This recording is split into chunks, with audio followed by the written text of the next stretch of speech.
Hello everyone, स्वागत है आप सभी का टारगेट बिल के इस यूट्यूब चैनल पर। और आज आप देख रहे हैं बीपीएससी 3.0 जूलॉजी का डेमो क्लास।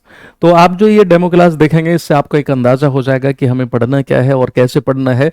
और सब में देख लीजिएगा, पूरे इंडिया में जिस भी यूट्यूब चैनल पे आप देखना चाहते हैं या फिर जहां आप डेमो देखना चाहते हैं, अपने कोर्स को ज्वाइन करने से पहले एक आप अंदाजा लगा लें कि क्या हमें किसका कोर्स ज्वाइन करना चाहिए और क्या हमें वो जो टीचर है, जो फैकल्टी है, क्या समझा पा रहा है कि नहीं समझा पा रहा है। हो सकता है कि मैं भी आपको न समझा पाऊं या मैं समझा पाऊं, तो इस चीज को प्रॉपर तरीके से समझ लीजिएगा, मैं कोशिश करूंगा। और इसी तरह से हम जो है अपने टारगेट को पूरा करेंगे। एंड एनर्जी को डायरेक्शन देने के लिए टीचर का एक रोल होता है, उसमें मैं भी रोल प्ले करूंगा। तो चलिए बिना टाइम को वेस्ट किए हुए हम जो है आज इस डेमो को समझते हैं और कैसे क्वेश्चन बीपीएससी पूछता है, प्रीवियस में कैसे पूछा गया है, उसी के बेस पे हमें अंदाजा लगाएंगे कि हमें क्या सिलेबस और कौन सा टॉपिक जो है कितना डीप में पढ़ना है, कैसे पढ़ना है।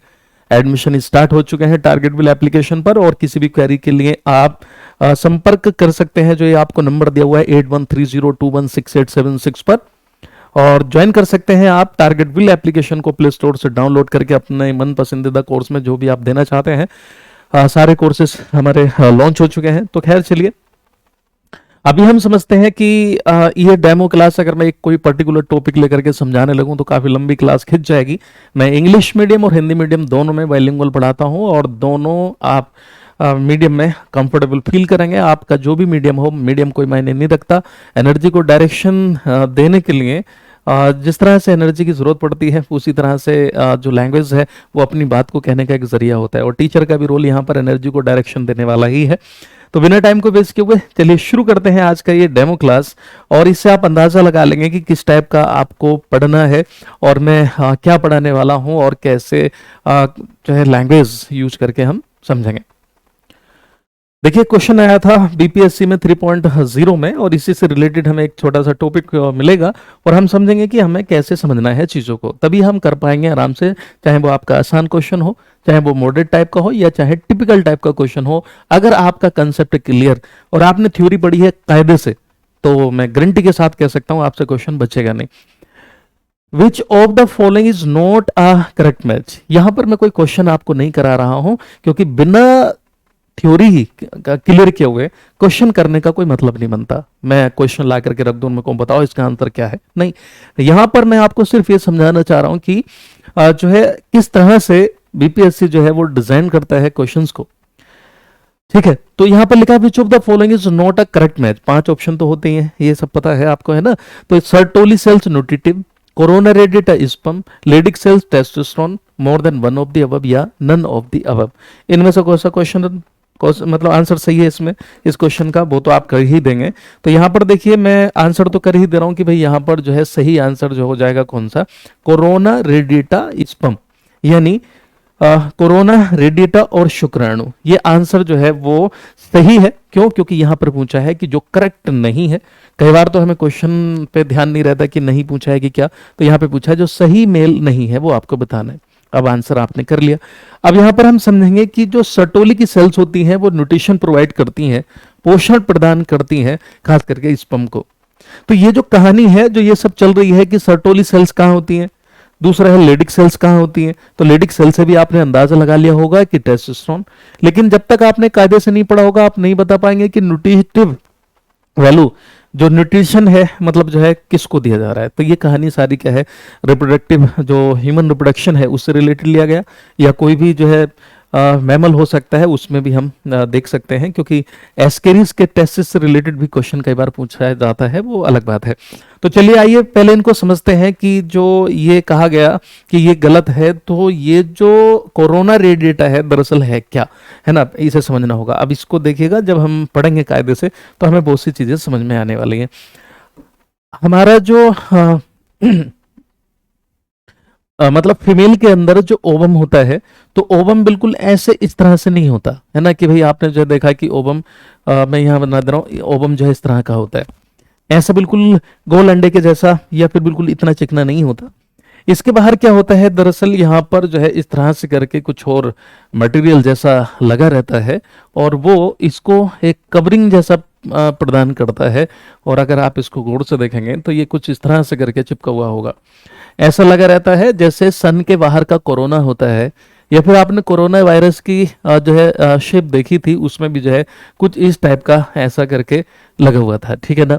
तो इस टाइप का होता है ओवम, है ना। फीमेल का जो ओवम होता है वो ऐसा होता है। अंदर की जो एक ये लेयर है, अंदर की जो एक लेयर है, इसका नाम होता है जोना पेलुसिडा। इसका नाम होता है जोना पेलुसिडा, जोना जोना पेलुसिडा, इसका नाम है जोना पेलुसिडा, ठीक है, पेलुसिडा। क्लियर। इसके बाहर जो ये आप ये लगा हुआ देख रहे हैं, इसी का नाम होता है कोरोना रेडिएटा। इसका नाम क्या है? कोरोना रेडिएटा, ठीक है, कोरोना रेडिएटा। इसके अंदर फिर जो न्यूक्लियस है वो सब भी रहेगा, है ना, वो सब। अभी मैं बता दूं, अब जैसे क्यों स्पर्म से संबंधित क्यों नहीं था, तो आइए जरा स्पर्म के बारे में समझते हैं। स्पर्म की जो शेप होती है आप सबने देख रखी होगी कि स्पर्म जो होता है हमारा कुछ इस टाइप का होता है, और इसमें ऐसे एक नेक होती है, और इस तरह से करके इसका मिडिल पीस होता है, ठीक है, ये मिडिल पीस होता है। आप चाहें तो नेक को बना लें, आप नहीं चाहें तो नहीं भी बना सकते, कोई ज़रूरी नहीं है। और यहाँ पर जो है इस तरह से करके लगी होती है टेल, है ना, तो आप जो है इस तरह से टेल जोड़ सकते हैं इसमें। स्पर्म जो है इस टाइप का, या फिर जो है थोड़ा सा और खूबसूरत बनाना चाह रहे हो तो ऐसे करके जो है इसकी पूंछ को इस तरह से घुमा दीजिए, तो थोड़ा ठीक ठाक लगेगा स्पर्म जो है।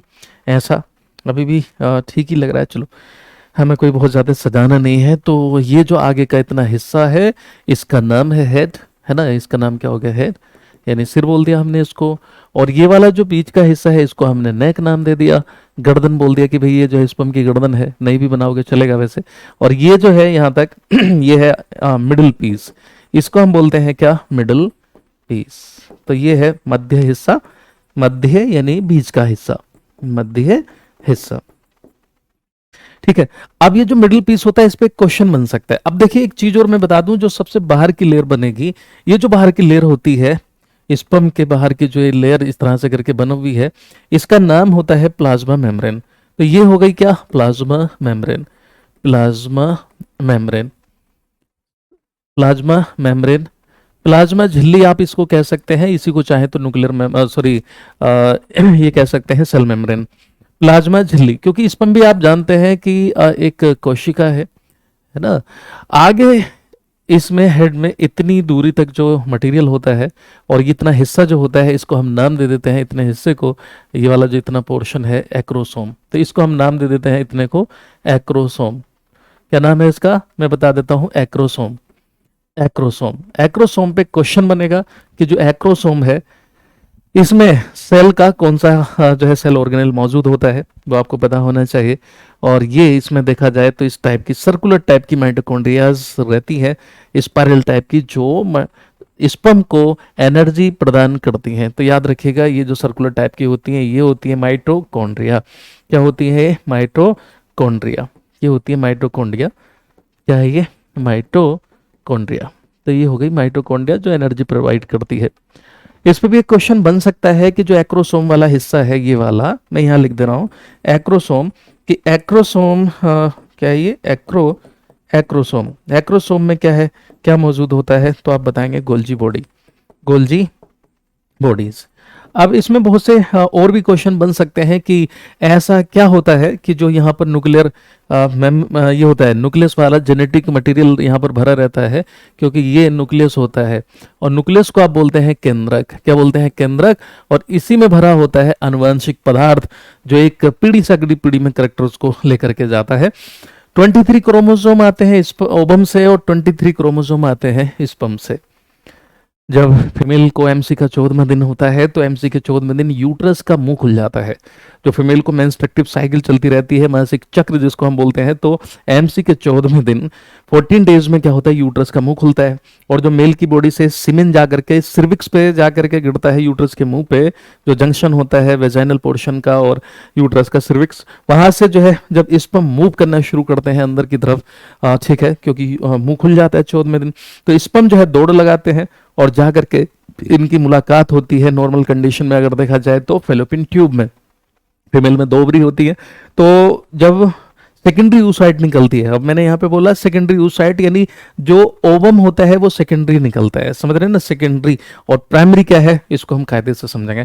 तो जब ये निकल करके पहुंचेगा, तो फेलोपियन ट्यूब में, क्योंकि फीमेल का क्या होता है कि हर अल्टरनेट मंथ में, मतलब एक के बाद एक करके एमसी के 14वें दिन ओवम रिलीज होता है। अल्टरनेट का मतलब मैंने ये समझाया है कि फीमेल में 2 ओवरी होती है, लेफ्ट ओवरी और राइट ओवरी। ठीक है, तो अगर इस महीने के एमसी के 14वें दिन लेफ्ट ओवरी से ओवम रिलीज हुआ है तो अगली बार जो होगा वो राइट से निकलेगा, फिर लेफ्ट से, फिर राइट से। ये सारी प्रोसेस चलती रहती है। एक साल में एक महिला को 13 बार जो है वो एग रिलीज होता है। 13 बार एमसी आ सकती है, क्योंकि 28 दिन की एमसी होती है। कौन सा हार्मोन कैसे रोल प्ले करता है, कब कितना होता है, बॉडी का टेम्परेचर कैसे चेंज होता है, क्या क्या प्रोसेस है ना, वो सारी चीजें भी हार्मोनल चेंजेस हमें समझने होंगे। ठीक है, तो अभी इस में तो नहीं, लेकिन थ्योरी की क्लास जब पोर्टल पे चलेगी, हमारे एप्लीकेशन पे मतलब चल ही रही है, तो जब ये चैप्टर आएगा तो उस दौरान हम डिस्कस करेंगे। अभी मैं फिलहाल आपको ये समझा दूं कि एक एंजाइम निकलता है स्पर्म से, है ना, स्पर्म से। स्पर्म की जो है ना पूंछ अच्छी नहीं लग रही मुझे, है ना, तो मैं इसकी पूंछ को बदल दे रहा हूँ। ठीक है, पूंछ थोड़ा सा ढंग की बना लेते हैं। ठीक है, पूंछ जो है वो कुछ इस तरह की। पूंछ में जितना ज्यादा दम होगा, पूंछ में जितना ज्यादा दम होगा, उस स्पर्म उतना ज्यादा हेल्दी होगा, उतना ज्यादा तेजी से भागेगा, और ये एक दौड़ लगाता है और फेलोपियन ट्यूब में मुलाकात होती है और जाकर के इसकी जोना पेलुसिडा को तोड़ देता है। कैसे तोड़ता है, ये क्वेश्चन पूछेगा आपसे कि कैसे तोड़ता है स्पर्म जो है किसको, जोना पेलुसिडा को, स्पर्म ओवम की बोल को, ओवम की भित्ति को, दीवार को, इसको कैसे तोड़ देता है। न जाने कितने स्पर्म जाकर के यहां से एंट्री मारते हैं, लेकिन जो सबसे पहले जाकर के इसको तोड़ देता है उसी के साथ जो है फर्टिलाइजेशन की प्रोसेस हो जाती है, और स्पर्म एक एंजाइम छोड़ता है जिसका नाम होता है हाइलोनाइडेज, उससे जो इसको तोड़ देता है। जैसे ही इसको तोड़ेगा स्पर्म जो है अपना ये आगे का जो पोर्शन है, इसमें से न्यूक्लियस के अंदर जो डीएनए होगा उसको एंट्री कर देगा इसमें, और बस इस ओवम कौन सा ऐसा प्रोसेस करता है, कौन सा ऐसा केमिकल रिलीज करता है जो ओवम होता है कि जैसे ही स्पर्म को अपने अंदर ले लेगा, ये एक प्रोटेक्टिव लेयर बना लेगा और बाकी स्पर्म से कहेगा कि आप जाओ, अब कोई स्पर्म इसके अंदर एंट्री नहीं मार सकता। तो उस पर भी क्वेश्चन बनेगा। ठीक है, तो ये प्रोसेस जो है वो चलती रहती है, समझ रहे ना। अब स्पर्म कैसे बनता है, ओवम कैसे बनता है, कहां पर बनता है, कैसे ये होता है ऊजेनेसिस कैसे होता है, स्पर्मेटोजेनेसिस कैसे होता है। दोनों पार्ट हैं गैमेटोजेनेसिस की। तो गैमेटोजेनेसिस में स्पर्मेटोजेनेसिस की प्रोसेस आपको पता होनी चाहिए, ऊजेनेसिस की पता होनी चाहिए। और इस टाइप का क्वेश्चन कोई भी आता है तो मैं समझता हूं, चाहे क्वेश्चन आसान हो, चाहे मॉडरेट टाइप का हो, या चाहे टिपिकल टाइप का क्वेश्चन हो, अगर आपने थ्योरी पढ़ी है कायदे से तो आप आराम से कर सकते हैं। तो चलिए एक नजर डालते हैं।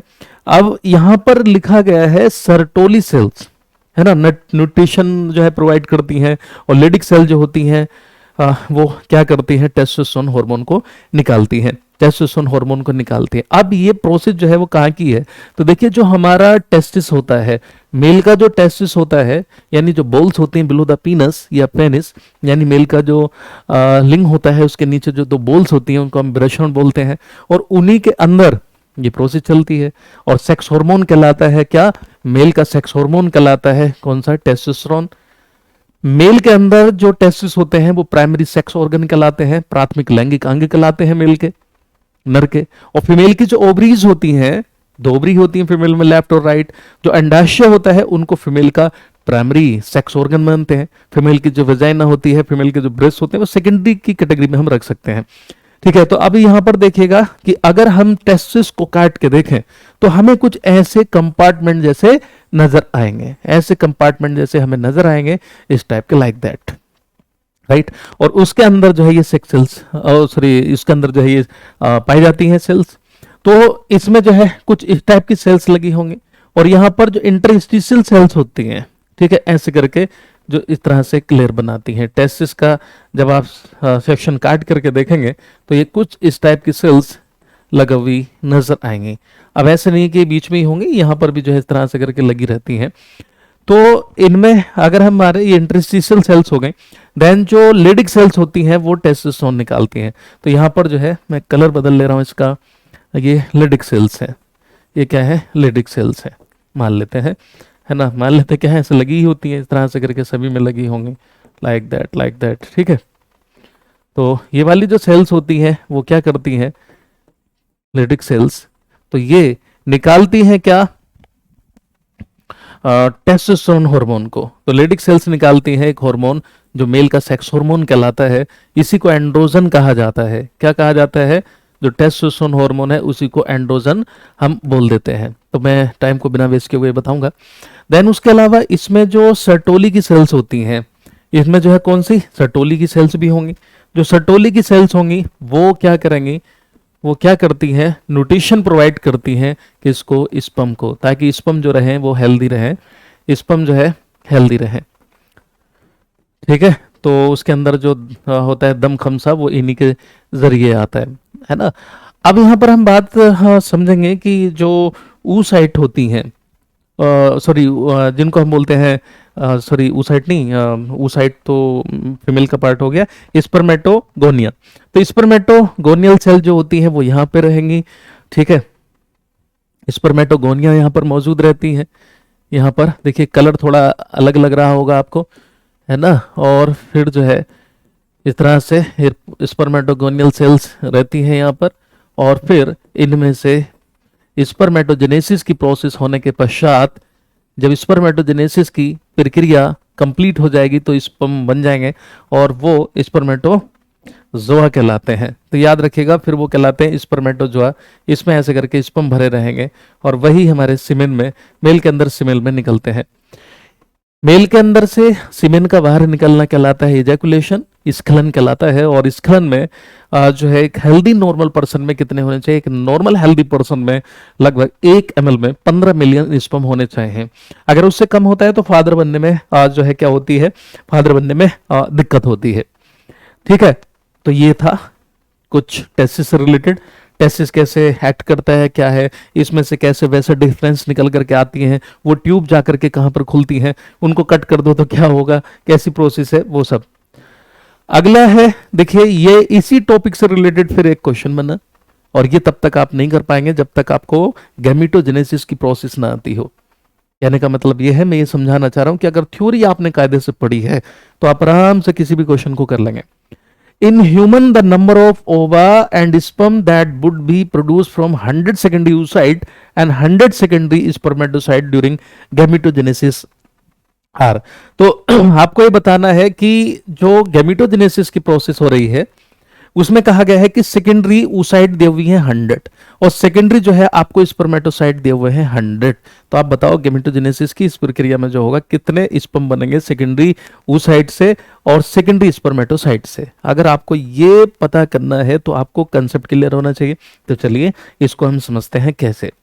कुछ इस तरह से देखो, होता क्या है कि जो सेक्स सेल्स होती हैं, जो सेक्स सेल्स होती है, ठीक है, आप कह लें सेक्स सेल्स, लैंगिक कोशिकाएं, लैंगिक कोशिकाएं। और लैंगिक कोशिकाएं जो मेल में होती हैं, मेल के अंदर, ठीक है, मेल में, तो वो कहलाएंगे आपके स्पर्म, स्पर्म। तो ये कहलाता है भाई शुक्राणु। क्या कहलाएगा? शुक्राणु। और जो फीमेल है, और ठीक है, उसके अंदर क्या होगा? Ovum, ovum. और ओवम को आप बोलेंगे क्या? अंडाणु, अंडाणु। ठीक, अब यही जो है सेक्सेल जो है, इन्हीं को गैमीट कहा जाता है। यानी हम ये कह सकते हैं कि यही जो है वो आपके कहलाते हैं गैमीट्स, गैमीट्स। अगर हम ऐसी मोटा मोटी सी देखें तो गैमीट कहलाएंगे। तो स्पर्म का बनना, स्पर्म का बनना, पहले स्पर्मियोजेनेसिस प्रोसेस होती है, फाइनली स्पर्मेटोजेनेसिस। तो स्पर्मेटोजेनेसिस, स्पर्मेटोजेनेसिस। और ऐसे ही ए टू जेड सारे टॉपिक में लिख लिख करके आपको कायदे से पढ़ाते हुए चलूंगा इंग्लिश और हिंदी मीडियम में, जैसा कि आप यहां पर देख रहे हैं। ठीक है, स्पर्मेटोजेनेसिस, स्पर्मेटोजेनेसिस, स्पर्मेटोजेनेसिस। जिन जिन बड़े इंस्टीट्यूशन को आप देखते होंगे, ठीक है, तो वहां पर भी आप देखें और जो है सभी में देखिएगा। मैंने भी उन सब बड़े बड़े इंस्टीट्यूशन में आप देखेंगे तो मैंने भी पढ़ाया कई कई साल, तो वहाँ पे मेरी अभी भी वीडियोस पढ़ो भी मिल जाएंगे आपको। ठीक है, तो अभी जो है आप देख लीजिएगा कि कैसे आपको समझ में आ रहा है कि नहीं। ओवम जो है, ओवम, ठीक है, ओवम से, ओवम का बनना क्या कहलाएगा? oogenesis कहलाता है। क्या कहलाता है ये? oogenesis। क्या कहलाता है? oogenesis, oogenesis, राइट ना। हाँ, अनजनन भी जैसे लोग बोल देते हैं इसको, शुक्राणु जनन कह देते हैं लोग, ये भी कह सकते हैं। तो ये हो गया। तो क्या मैं ये कह सकता हूं कि स्पर्मेटोजेनेसिस या oogenesis दोनों ही गैमेटोजेनेसिस है? गैमेटोजेनेसिस का मतलब यानी सेक्स सेल्स का बनना। यहां तक क्लियर हो गया सभी को? अब हम समझेंगे कि स्पर्मेटोजेनेसिस क्या है और oogenesis क्या है। स्पर्मेटोजेनेसिस, स्पर्मेटोजेनेसिस क्या है? मैं छोटा सा लिख दे रहा हूं यहां पर ऊपर। स्पर्मेटोजेनेसिस क्या है? Spermatogenesis, spermatogenesis. दूसरा oogenesis, oogenesis में oogenesis करके या अनजनन भी कह सकते हैं, oogenesis, oogenesis। ठीक है। तो देखो होता क्या है कि जब प्यूबर्टी आती है, प्यूबर्टी आती है तो उस दौरान ये प्रोसेस चली आती है। क्योंकि आप सबने सुना होगा कि ओबम जो होते हैं, फीमेल के अंदर जो ओबम होते हैं वो बाय बर्थ उसके जो इमेच्योर टाइप के ओवम आप कह लो उनको, आप परिपक्व अंडाणु कह सकते हैं, जो ओवरी में मौजूद होते हैं। और जब ये फीमेल के अंदर प्यूबर्टी आ जाती है, प्यूबर्टी का मतलब जब 11-12 साल की एज हो जाती है, जब एम से शुरू होना मतलब होना शुरू हो जाती है, तो ये फर्दर प्रोसेस आगे चलने लगती है। समझ रहे ना? और मेल के अंदर जो स्पर्म है वो कब तक बनते हैं? पूरी जिंदगी बनते हैं, है ना? वो अलग बात है कि इस्तेमाल ना कर पाए। और फीमेल के अंदर जो है वो एक एज में आकर के मीनोपोज हो जाता है, 45 से 55 साल या 50 साल की एज तक। तो मीनोपोज होने पे क्या होता है? बंद हो जाती है एमसी, तो ओवम रिलीज होना बंद हो जाते हैं। और पहली बार किसी फीमेल को जब एमसी आती है तो उसको हम बोलते हैं मिनार्की, राइट ना? वो अलग अलग एज हो सकती है, 11, 12, 13 साल। ठीक है, तो इधर अभी फिलहाल समझेंगे। तो एट प्यूबर्टी, तो देखो यहाँ पर ये प्रोसेस जो होगी वो कब चलेगी? प्यूबर्टी के दौरान। यानी प्यूबर्टी का मतलब यौवन अवस्था, यौवन अवस्था के दौरान क्या होता है कि जो स्पर्मेटोगोनिया, तो जो स्पर्मेटोगोनिया होती है ना, स्पर्मेटोगोनिया, हम स्पर्मेटोगोनिया कह सकते हैं, स्पर्मेटोगोनिया। और इसी तरह से फीमेल के अंदर जो ओवम होगा उसको हम बोलते हैं ऊगोनिया। क्या बोल देते हैं? ऊगोनिया। ठीक है, ऊगोनिया हो गया। तो देखो अभी मैं स्पर्म को भी ऐसे दिखा दे रहा हूँ, लेकिन क्योंकि स्पर्म डायरेक्ट तो बनता नहीं है, तो ये हो गया स्पर्मेटोगोनिया, ओ सॉरी स्पर्मेटोगोनिया, हाँ। और इसी तरह से ऊगोनिया, ठीक, प्यूबर्टी के दौरान। और इसमें जो है अगर देखा जाए तो जो है क्रोमोसोम जो है वो 46 रहते हैं, 2n नंबर ऑफ क्रोमोसोम रहेंगे। और इसमें भी जो है 2n क्रोमोसोम नंबर रहते हैं। कब? क्योंकि अभी ये प्रॉपर ओवम नहीं है, प्रॉपर अंडाणु नहीं है। कभी आप कहें कि ओवम में तो हमने हाफ नंबर ऑफ क्रोमोसोम पढ़े हैं, वो फाइनली कब होगा? जब प्रॉपर ओवम बनकर रिलीज होगा। इसी तरह से मेल के अंदर जो जर्म सेल्स होती हैं उसमें फिर अगर देखें स्पर्मेटोगोनिया होता है, और उसमें 2n नंबर ऑफ क्रोमोसोम होते हैं। फिर होता है क्या? गौर से देखिएगा, फिर होता है ये कि इनमें होता है माइटोटिक डिफरेंशिएशन। क्या होता है? Mitotic differentiation. तो मैं यहाँ पर लिख दे रहा हूँ, यहाँ पे मैं लिख दूं तो सही रहेगा, mitotic differentiation, mitotic mitotic differentiation, mitotic differentiation होगा। ठीक है, ये थोड़ा जगह कम है, और जब मैं आपको लिखाऊंगा थ्योरी में तो कायदे से। तो इसमें क्या होगा कि जो है दो सेल एक से ऐसे बन जाएंगी, और इसमें भी क्या है, एक से ऐसे दो सेल बन जाएंगे। उतनी ही बनेंगी वैसे, उतने ही बड़े साइज की। ये थोड़ा साइज छोटा बड़ा हो रहा होगा, कोई नहीं, आप उसको बराबर समझें, है ना? इस तरह से समझ में आ गई बात ये? जब इस तरह से ये होता है तो फिर से क्या होता है, इनमें एक बार और फर्दर जो है डिफरेंशिएशन होता है, यानी माइटोटिक सेल डिवीजन आमतौर पर 2 बार होगा। तो यहाँ से क्या है, 2 सेल्स बन जाएंगे इस तरह से करके, और इससे भी क्या है, 2 सेल्स बन जाएंगी। तो टोटल मिला करके हम देखें तो यहाँ पर 4 सेल बनी, और ठीक उसी तरह से यहाँ पर भी कितना, 4 सेल बन जाएंगी सेकेंडरी डिफरेंशिएशन में, है ना? इस तरह से जो है माइटोटिक ये जो है अब ये जो सेल्स बनी है प्राइमरी oocyte कहलाते हैं। याद रखिएगा। तो यहाँ पर एक क्वेश्चन बनता है कि ये प्राइमरी oocyte जो है एक सेल से कितने बनते हैं इस तरह से, तो प्राइमरी oocyte सॉरी स्पर्मेटोसाइट, ये हो गया प्राइमरी स्पर्मेटोसाइट। ठीक है, और इसी तरह से ये भी क्या कहलाएगा, मैं यहाँ लिख दे रहा हूँ, ये सारे के सारे चारों प्राइमरी प्राइमरी oocyte। इस पर क्वेश्चन भी आ जाता है, इस पर क्वेश्चन भी आ जाता है कि भाई oocyte का मतलब अंडे की सेल्स हैं ये, और स्पर्मेटोसाइट मतलब स्पर्म की सेल्स हैं। ठीक, अब इनमें होगा, यहां से चलेगा आपका क्या, मियोटिक डिवीजन। मियोटिक और मियोटिक डिवीजन आप सब जानते हैं 2 बार में कंप्लीट होता है। ठीक है, मतलब इसमें 2 बार में चलेगा। तो ये हो गया। अब इधर से मैं करता हूं कि अगर मैं चारों को लेके चलूं तो इतनी जगह यहाँ पे है नहीं, यहाँ पर भी अगर मैं चारों को लेके चलूंगा तो चारों के लिए इतनी जगह है नहीं, एक ले लेते हैं कोई हम। तो इसमें क्या होगा, चलिए इसको हम ले लेते हैं कि इससे क्या होगा कि जब फर्स्ट डिफरेंशिएशन होगा तो 1 से 2 सेल बनेंगे। अब यहां से क्रोमोसोम नंबर हो जाएंगे हाफ, हाफ हो जाएंगे। ठीक है, तो यहां पर क्या होगा, ये होगा प्राइमरी, या ऐसे कह लो first first first meiotic, first meiotic, first meiotic division है ना। फर्स्ट मियोटिक जो है डिवीजन इसमें चलेगा, और इससे जो है 2 सेल बन जाएंगे। इसी तरह से 2 इससे बनेंगी, 2 इससे बनेंगी, 2 इससे बनेंगी, 8 हो जाएंगे। यहाँ पर भी जो है कोई मैं एक ले लेता हूं, यहाँ पर जो है फर्स्ट मियोटिक डिवीजन होगा, फर्स्ट मियोटिक डिवीजन, और इसमें भी क्या है 2 सेल्स बन जाएंगे। अब 2 सेल जो बनेंगी, हाँ कहने का मतलब ये है, जो इंपॉर्टेंट क्वेश्चन बनेगा वो ये बनेगा कि एक तो बनेगी प्रॉपर प्रॉपर जो है इस टाइप की सेल, और एक जो है बनेगी इस तरह से पोलर बॉडी। तो बहुत ही छोटी सी, मतलब ये ओवम जो है किसी काम का नहीं होता, और इसको हम बोलते हैं फर्स्ट पोलर बॉडी। क्या बोलते हैं गाइस इसको, फर्स्ट पोलर बॉडी। तो फर्स्ट पोलर बॉडी बन जाती है जो किसी काम की नहीं होती। ठीक, फिर से अब जो है एक को इसको पकड़ लेते हैं। अब इसमें से फर्दर डिवीजन होगा, और इसमें जो है सेकंड मियोटिक डिवीजन होगा, सेकंड मियोटिक डिवीजन चलेगा। ठीक है, और इससे क्या होगा कि 2 सेल्स बन जाएंगी इस तरह से करके, 2 सेल 2 सेल 2 सेल। आ रही बात समझ। और यहां से इसमें भी क्या होगा, सेकेंडरी डिवीजन चलेगा, सेकेंडरी होगा, सेकेंडरी सेल डिवीजन, और इस तरह से मियोटिक होगा, और इसमें एक पोलर बॉडी बनेगी और एक काम की बॉडी बनेगी। ये समझ में आ रही बात। ये इसके बाद में क्या होगा, ये बन गया। तो उसके बाद में स्पर्मेटोजेनेसिस जो प्रोसेस प्रॉपर कंप्लीट होगी, तो इससे जो है 4 स्पर्मेटोजोआ बन जाएंगे, 4 स्पर्म बन जाएंगे। स्पर्मेटोजोआ का मतलब स्पर्म।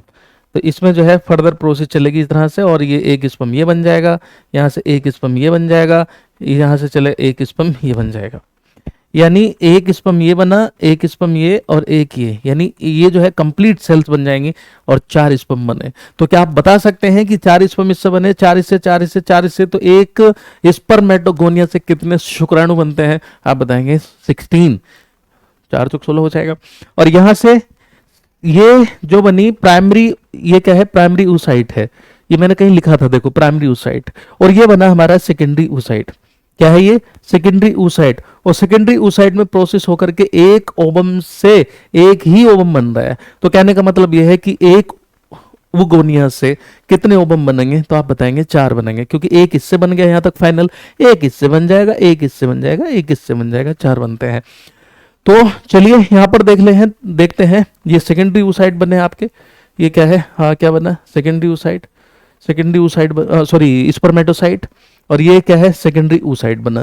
तो यहां पर एक से कितने बने, यहां पर एक से एक ही बना, सेकेंडरी से एक से एक बना, और यहां पर एक से 2 बने, एक से 2 बने, यानी स्पर्म की सेकेंडरी जो स्पर्मेटोसाइट होता है उससे 2 बनती है, और ओवम से 1 बनता है। तो कहने का मतलब ये है कि इस क्वेश्चन का जो आंसर होगा भी हो जाएगा कि 100 ओवा बनेंगे, और स्पर्म जो है वो कितने हो जाएंगे, 200 बनेंगे, क्योंकि सेकेंडरी oocyte से 200 ओवम बन जाएंगे, क्योंकि डबल बनते हैं। तो इस तरह से आप क्वेश्चन कर पाएंगे, देखते ही क्वेश्चन का आंसर आप कर देंगे। ठीक है, अगला सवाल आपकी स्क्रीन पर ये है, इस तरह से देखिए, ये है test tube baby means a baby born when. Test tube baby का मतलब क्या है, परखनली में जो बच्चा पैदा होता है, तो ऐसा परखनली बच्चा, टेस्ट ट्यूब बेबी, ऐसे लोग समझते हैं। आईवीएफ जिसको हम बोलते हैं in vitro fertilization, assisted reproductive technology का एक पार्ट भी हो जाता है उसमें। फिर हम कितने टाइप की रिप्रोडक्टिव टेक्नोलॉजी होती हैं, असिस्टेड रिप्रोडक्टिव टेक्नोलॉजी क्या होती है वो हम समझेंगे। और इसके लिए जो ART बिल है, असिस्टेड रिप्रोडक्टिव टेक्नोलॉजी बिल है, उस पर भी हम थोड़ा बहुत जो है डिस्कस करेंगे। तो पहले आप समझ लें कि जो IVF कराता है इंसान, वो क्यों कराता है। IVF में TTB आ जाएगा आपका, test tube baby in vitro fertilization. IVF का मतलब क्या है, इन विट्रो फर्टिलाइजेशन। तो दरअसल मैं बता दूं कि कोई माँ बाप अगर बच्चा पैदा नहीं कर पा रहे होते हैं, तो फिर उनको सलाह दी जाती है कि आप टेस्ट ट्यूब बेबी करा लीजिए। टेस्ट ट्यूब बेबी का मतलब ये नहीं होता कि परख नली में बच्चा पैदा हो गया। दरअसल होता ये है कि बहुत सी फीमेल के अंदर कंसीव नहीं हो पा रहा होता है माँ की बॉडी में किसी कारण से। हार्मोनल चेंजेस हो सकते हैं, है ना, बहुत से जो है मेटाबॉलिज्म का खराब होना हो सकता है, स्पर्म का हेल्दी ना होना हो सकता है, या फिर जो ओवम सही से प्रॉपर तरीके से जो है नहीं रिसीव कर पाता हो स्पर्म को, ये हो सकता है, या फिर जो है वो हेल्दी ना हो, बहुत सी चीजें हैं। तो फिर ये सलाह दी जाती है। तो इसमें ये करते हैं कि स्पर्म को और ओवम को कलेक्ट किया जाता है पेटी डिश में। टेस्ट ट्यूब तो दरअसल इसमें इस्तेमाल भी नहीं करते, बस नाम है टेक्निक का। स्पर्म को कलेक्ट किया जाता है किससे, या तो फादर से, है ना, या फिर जो है कोई डोनर हो, डोनर भी हो सकता है क्योंकि ले लेते हैं बहुत से लोग। इसी तरह से ओवम कलेक्ट किया जाता है या तो मदर से या कोई डोनर जो दाता होता है, या तो उसी फीमेल के अंदर कंसीव कराया जाएगा। फर्टिलाइजेशन बाहर कराने की एक प्रोसेस का नाम ही क्या है, टेस्ट ट्यूब बेबी है। यानी that is the process of fertilization from outside of the mother body.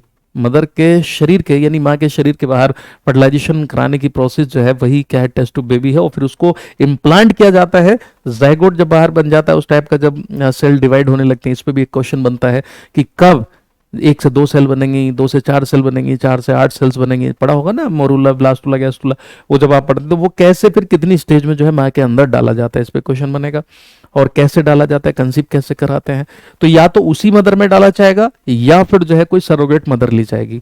और सरोगेट मदर आज कौन होनी चाहिए, आपको भी पता होगा कि जो सरोगेसी बिल आया है ना, तो एआरटी बिल अलग है, सरोगेसी बिल अलग है, तो उसमें कौन कौन सी कंडीशन है ना, कब कितने बच्चे वाली जो है मदर माँ मतलब जो सरोगेसी करा सकती है, वो रिलेटिव होनी चाहिए या क्या है, उसमें कोई जेनेटिक डिसीज तो नहीं है, एज कितनी है, कई फैक्टर हैं, मैं डिस्कस करूंगा, है ना, मजा आएगा समझने में।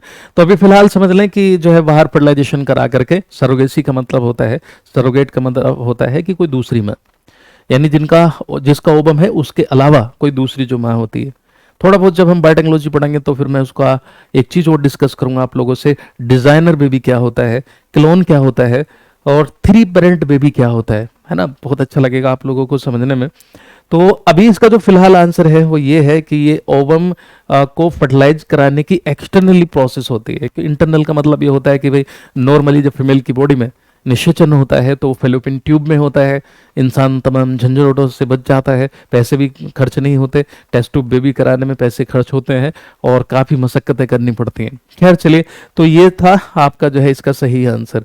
अब देखो यहाँ पर देखिएगा कि जो chromosome found in the salivary glands of Drosophila are, जो सलाइवरी ग्लैंड्स होती हैं, जैसे हमारे अंदर 3 जोड़ी सलाइवरी ग्लैंड्स होती हैं, नाम सुने होंगे आपने, पेरोटिड ग्लैंड हो गई, सब मैंडिबुलर हो गई, सब लिंगुअल हो गई, कहाँ पर होती हैं, कौन सी कैसे काम करती हैं, सांप के अंदर कौन सी एक्टिव होती हैं, जो पॉइजन ग्लैंड होती हैं, सलाइवरी ग्लैंड का ही पार्ट होता है, कौन सी मॉडिफाइड हो जाती हैं, ऐसा क्वेश्चन भी आ सकता है। तो A to Z क्वेश्चन को कराने के लिए, है ना, ये मेरी जिम्मेदारी है, भरोसा करिएगा और जो है मैं कायदे से समझाऊंगा हर चीज़ों को। तो chromosomes found in the salivary glands of Drosophila are, जो ड्रोसोफिला होती है उसको हम बोलते हैं फ्रूट फ्लाई। क्या बोलते हैं, ड्रोसोफिला को हम बोलते हैं fruit fruit fly. Fruit fly यानी जो फलों पर पाए जाने वाली या फल मक्खी कह लीजिए, जो फलों के छिलके विलके पे आपने देखा होगा, तो उसमें जो है वो कौन से क्रोमोसोम होते हैं, लैम ब्रश जो है वो क्रोमोसोम होते हैं, या फिर जो है सुपर न्यूमरी होते हैं, या फिर जो है पोलिटीन होता है, या more than one of the above या नन ऑफ द अबव। तो कहने का मतलब ये है कि हमें जो जितनी फ्लीज हैं उन सब पे भी हमें डिस्कस करना है, क्रोमोसोमल इनहेरिटेंस के बारे में पढ़ना है, जेनेटिक्स को जो है कायदे से पढ़ना है। खैर चलिए, इसका आंसर जो है अभी वो पोलिटीन हो जाएगा, पोलिटीन सही आंसर है। अगला देखेंगे, देखिए जो आपका जो जेनेटिक्स है, तो इसमें आपके सारे जितने भी जो रूल्स हैं, है ना, इंडिपेंडेंट अशॉर्टमेंट हो गया, आपका कोडोमिनेंस हो गया ना, वो सारे जो है test cross, back cross and all.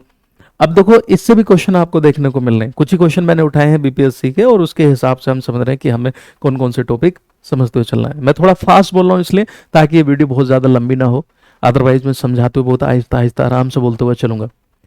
तो in the F2 generation 9:7 ratio क्या रिप्रेजेंट करता है, आपने पढ़ाएगा 9:3:3:1, इतना 9 क्या करता है, 1:3 का होता है, कैसे क्या है।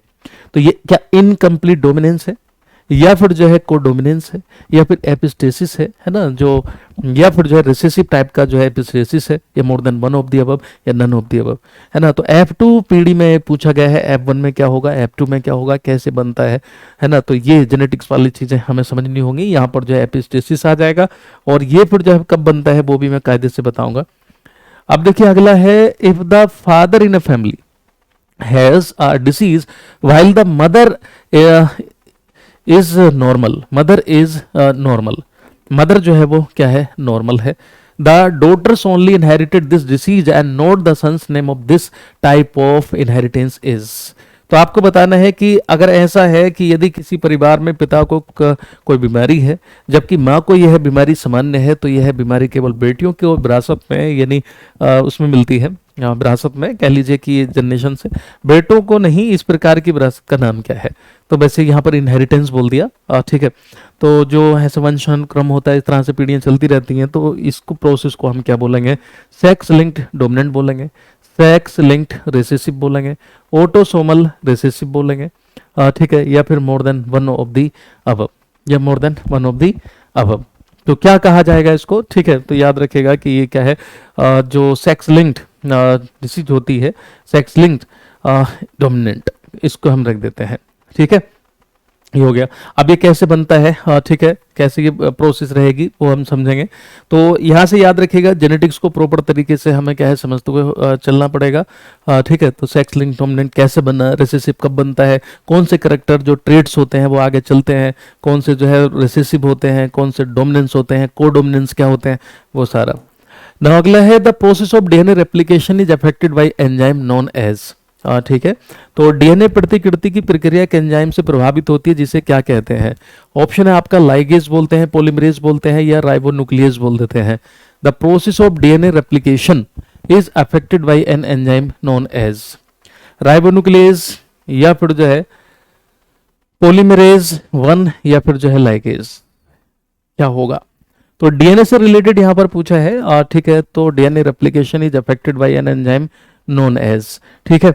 तो यहाँ पर जो सही आंसर है, आप देखो यहाँ पर याद रखिएगा कि आंसर तो आपका ही हो ही गया, जो है पॉलीमरेज 1, ठीक है। एंड जो है इसमें क्या है कि जो सेंट्रल डोगमा है कि भाई डीएनए से आरएनए कैसे बनेगा, आरएनए से जो है वो डीएनए से आरएनए कैसे बनेगा, ठीक है, आरएनए से, और फिर जो है प्रोटीन कैसे बनती है, आरएनए से डीएनए कैसे बनेगा, डीएनए से डीएनए, आरएनए से आरएनए, वही प्रोसेस कैसे चलती है, इस चीज से रिलेटेड जो है क्वेश्चन आपको देखने को मिलेंगे। तो कहने का मतलब ये है कि पूरा हमें जो बायोटेक्नोलॉजी वाला पोर्शन है वो सब जेनेटिक्स वाला सारा डिटेल में देखना होगा।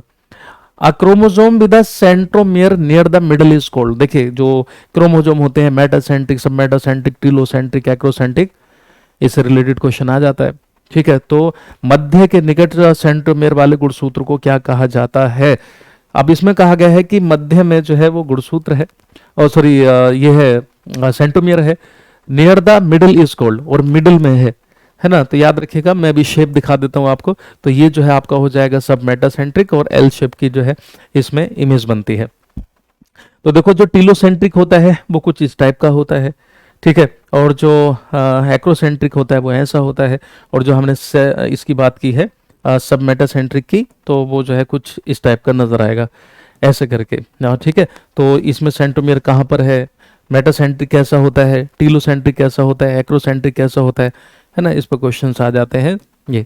Now which is the book in which Darwin publish the theory of evolution. Evolution के लिए जो दो साइंटिस्ट बड़े मशहूर रहे हैं, लेमार्क है ना, और डार्विन, फिर इनकी थ्योरी आई न्यू डार्विनिज्म, है ना, न्यू लेमार्किज्म, ऐसे करके। तो क्यों फ्लॉप हुए, और जो है क्यों थ्योरी एक्सेप्ट हुई, नेचुरल सिलेक्शन कैसे इनका आया, सर्वाइवल ऑफ द फिटेस्ट कैसे आया, कौन सी उसमें जो है इन्होंने किताब में अपनी ये चीजें पब्लिश की। तो इस टाइप के क्वेश्चन भी आपको देखने को मिलेंगे। तो which of the book which Darwin publish the theory of evolution, the evolution of species, या फिर the evolution of species by means of the natural selection, या फिर on the origin of species by means of the natural selection, या more than one of the above या none of the above. हमें confusion हो जाता है, यहाँ पर इवोल्यूशन लिखा है, इवोल्यूशन से रिलेटेड पूछा है, लेकिन आंसर गलत है। आंसर सही है आपका on the origin of species. तो ये जो on the origin of species है, इस पे ही बताया इन्होंने। HM बीगल नाम का जो शिप था, उस पर जो विजिट किया था इन्होंने आइलैंड पर, है ना। तो जो डार्विन की फिंचेस हैं, है ना, वो सब इसी से रिलेटेड है। तो इसको अब जो है कायदे से हम थ्योरी की क्लास में समझेंगे। आगे ये है, P plants were use in the Mendel's experiment because, Mendel के प्रयोगों में मटर के पौधों का उपयोग किया गया था, क्योंकि क्यों किया गया था। तो समझेंगे कि दे वर चीप, ये सस्ते थे, दे वर अवेलेबल इजली, वे आसानी से उपलब्ध थे, या फिर दे हैड कॉन्ट्रास्टिंग करेक्टर्स, या फिर जो उपरोक्त में से एक से अधिक, या नन उपरोक्त में से कोई नहीं। तो यहाँ पर देखिए सही आंसर है। और कितने करेक्टर लिए गए थे, कितने करेक्टर मटर के प्लांट से जो गार्डन पी ली गई, पाइसम सटाइबम, साइंटिफिक नेम क्या होता है, पाइसम सटाइबम। तो उसमें जो है इसी को क्यों लिया गया, क्योंकि जो करेक्टर थे वो कॉन्ट्रास्ट टाइप के थे, यानी बड़े अच्छे करेक्टर थे। जैसे है ना, फली का शेप ले ली कैसी है, और जो है पोर्ड जो होता है ना, जो सीड होता है, पोर्ट का तो वो फली हो गया, सीड गोल है, रिंकल्ड है, ग्रीन कलर का है, येलो कलर का है, कैसा है ना। फ्लावर जो है वो एक्सिलरी है, या फिर टर्मिनल किस टाइप का है वो, ठीक है ना। तो वो सारी चीजें, फ्लावर का कलर कैसा है ना, ये सब। तो 7 करेक्टर लिए गए थे, उसमें 7 थे। देखिए, in which aspect Darwin theory is wrong, आपको बताना है डार्विन का सिद्धांत किन पहलुओं में गलत है। ऑप्शन है आपका, ऑप्शन है कि हाई इफिशिएंसी ऑफ रिप्रोडक्शन, प्रजनन की उचित दक्षता, origin of species, survival of the fittest, या none of the above, more than one of the above, या नन ऑफ द अबव। तो यार देखो, मैं यहाँ पे कहूँ हाई इफिशिएंसी ऑफ रिप्रोडक्शन, इसके बारे में बताया उन्होंने, तो ये तो गलत है नहीं। दूसरा क्या, ओरिजिन ऑफ स्पीसीज, इसके बारे में बताया, फ्लोप तो नहीं थे बल्कि तो सपोर्ट में था। Then survival of the fittest, तो यहाँ पर हो जाएगा नन ऑफ द अबव, उपरोक्त में से कोई सा भी नहीं। इस पे एक और क्वेश्चन बन जाता है कि ये है ना, सर्वाइवल ऑफ द फिटेस्ट, इस पे एक और ऑप्शन बनता है, मुझे याद नहीं आ रहा, ठीक है, वो मैं बताऊंगा।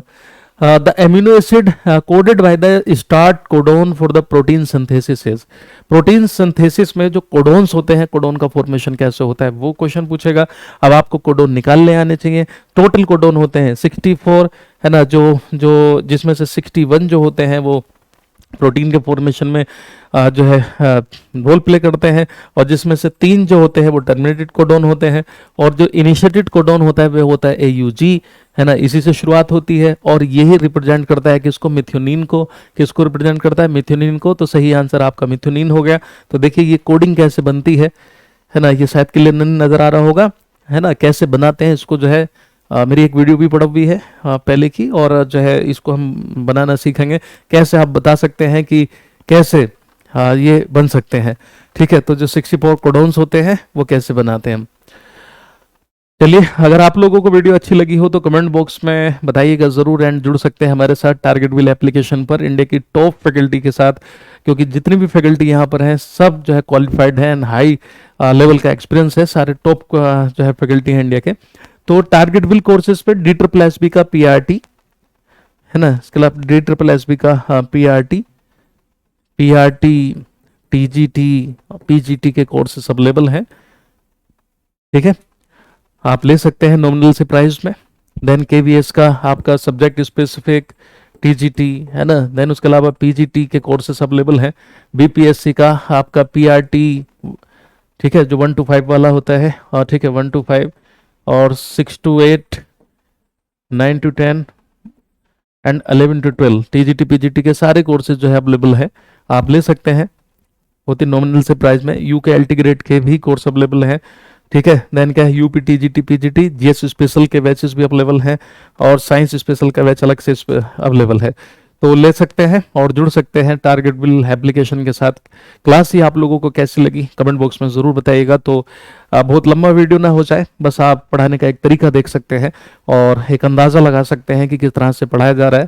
तो पहले सब में देख लीजिएगा, है ना, पूरा जहाँ तहाँ सब में डेमो ले लीजिएगा। जब आपका मन गंवारा करे तो आ जाइएगा टारगेट व्हील एप्लीकेशन पर, और जो आपका भाई बहन कोई पहले से पढ़े होंगे, सिलेक्टेड होंगे, उनसे भी पूछ लीजिएगा कि थ्योरी किस तरह से कराई जाती है, कैसे प्रैक्टिस कराई जाती है। ओके, तो जूलॉजी बॉटनी मैं ही आप लोगों को पढ़ाने वाला हूँ, एंड टीजीटी तक का फिजिक्स केमिस्ट्री बायोलॉजी मैं पढ़ाऊंगा। और बाकी जो एक्सपर्ट फैकल्टीज हैं अपने अपने सब्जेक्ट के, टीजीटी पीजीटी के एंड जनरल, सारे जो है अवेलेबल हैं। तो चलिए अभी के लिए इतना, मिलते हैं अगले क्लास में जिसमें मैं बॉटनी का डेमो दूंगा, देन क्या है, और फिर इससे रिलेटेड हम एक सीरीज चलाएंगे जूलॉजी बॉटनी से रिलेटेड। ओके, जनरल का तो आपका चल ही रहा है, ठीक है। तो किस टाइप के जो है क्वेश्चन आते हैं अभी मैंने थोड़ा सा डिस्कस किया है। इसके अलावा आपको इसमें क्या क्या पढ़ना है सर, आपको इकोलॉजी इन्वायरमेंट का भी पढ़ना है, जिसमें फॉरेस्ट एरिया से भी क्वेश्चन पूछे गए हैं, एग्रीकल्चर से भी पूछे गए हैं। उसके अलावा इसमें आपके जो है पूरा डाइवर्सिटी से क्वेश्चन पूछे गए हैं, इवन फिजियोलॉजी के क्वेश्चन है, सेल से क्वेश्चन है, टिश्यू से क्वेश्चन है, ठीक है। जो आपका सिलेबस है ना वो सारा जो है होल सिलेबस कंप्लीट में कराऊंगा। तो अभी सिर्फ आप जो है वे ऑफ टीचिंग देख लेना शुरू में, जैसे आपने थोड़ी देर देखा होगा, तो उस टाइप को हम समझते हुए चलेंगे, जो आपका एक कंसेप्ट क्लियर हो जाए। क्योंकि जैसे आपने ऊजेनेसिस पढ़ा, उसमें आपसे पूछ सकता है कि बताइए टोटल पोलर बॉडी कितनी बनती है। पहले जो है इसमें पहला जो म्यूटिक डिवीजन होता है तो उस दौरान कितनी पोलर बॉडी बनती हैं, टोटल कितनी बनेंगी, है ना, या फिर जो है फाइनली कितनी बनेंगी, उस टाइप के क्वेश्चन पूछे जा सकते हैं।